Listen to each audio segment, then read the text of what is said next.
All right, guys, welcome back to the YouTube channel 7-5 based on my documentary. Um, Please like this video, subscribe to my channel, leave some comments. I'd like to hear your comments on what I'm going to discuss here with you guys.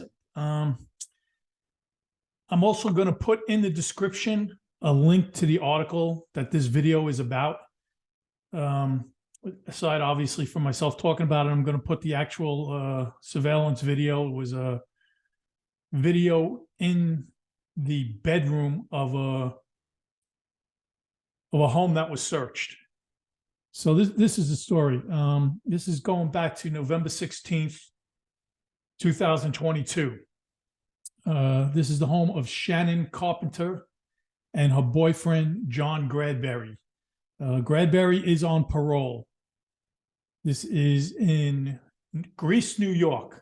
It's upstate. I think it's Rochester, Monroe County, something like that. So from my understanding, when you're on parole, you're subject to search at any time.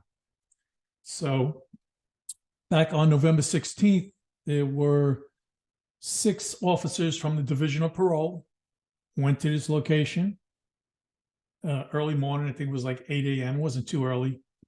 And they decided to search the place. And I'm assuming that's, because Grandberry's on parole and you're subject to search at any time.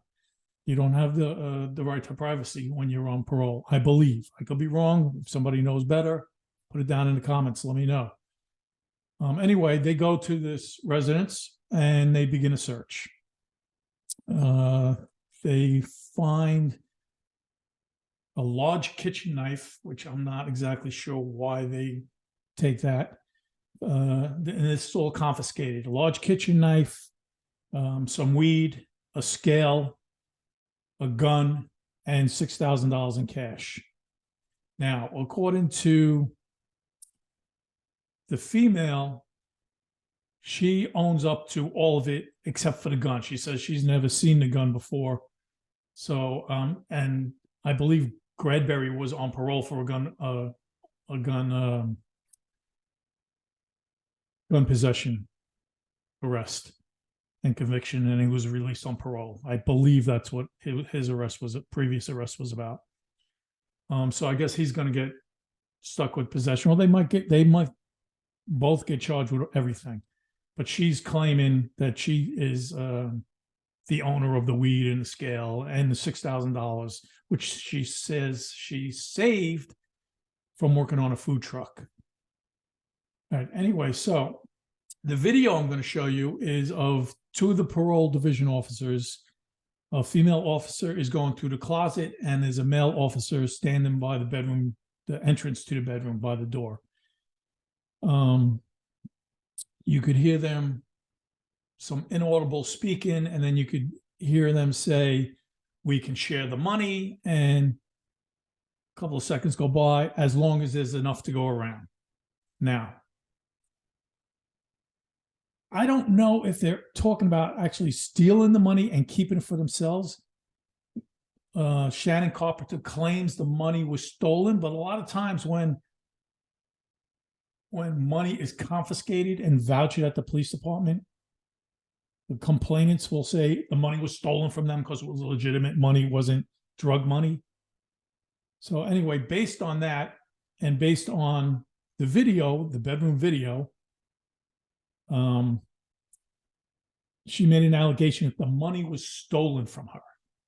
Now, it doesn't say in the news article that the money wasn't vouched along with everything else. It says it was searched. The residence was searched, and confiscated was the kitchen knife, the weed, the scale, the gun, and $6,000 confiscated. It doesn't say stolen in the article. The only one who's claiming it was stolen is Shannon Carpenter. Now, she might be saying it's stolen because it was, in her eyes, it was legitimate money that she earned. It wasn't drug money. Anyway, based on her allegation of the money was stolen, they suspended the female officer with pay, and there's a New York State police are conducting an investigation on the whole thing. But I'm thinking if it was the money was vouchered, this is all going to disappear. I mean, the internet's sort of blowing up over it because there's a video on it, which I'm going to show you the video here at the end. And you hear them saying we can share the money as long as there's enough to go around.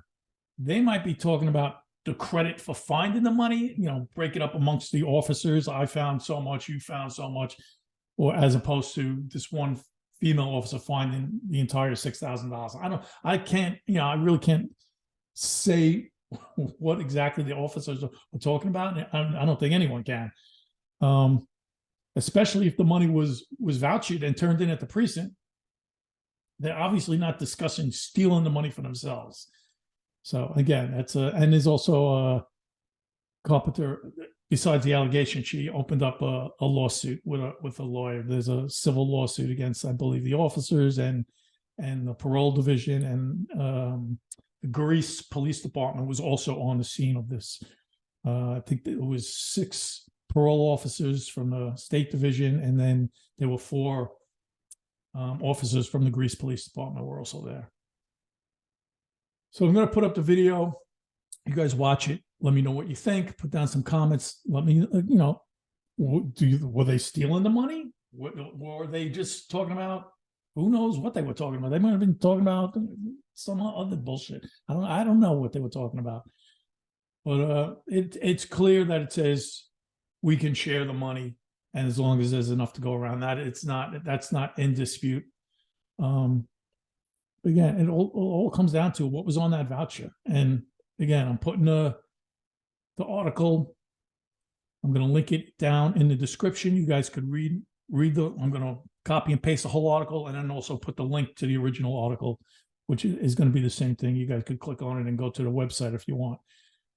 Again, it says the money was confiscated. It doesn't say the money was stolen. The only one saying it was stolen was Shannon Carpenter. So we'll see what happens with this. Again, this is back from November 16th. The video just hit the internet, and everybody's all up in arms about it. All the cops are stealing and everything. And I would think at this point, this 2022 we're talking about, they might have had body cams too. So body cams haven't been released. It doesn't say anything about if they had body cams. So I'd like to know about that too. The article doesn't say nothing about it. All right, so thank you guys for coming by. Like the video, subscribe to the channel if you have not. Also, if you're new to the channel, check out my book on Amazon, Betrayal in Blue. It's based on my story back in the 80s, the 7/5 documentary that you guys probably know about it if you're on this video. As far as I know about the movie version, is still coming out. It's still a go. Script was handed in, waiting for MGM to give it a green light. Like the video, subscribe to the channel, put down some comments. Thank you guys so much for coming by. I appreciate it. See you on the next video.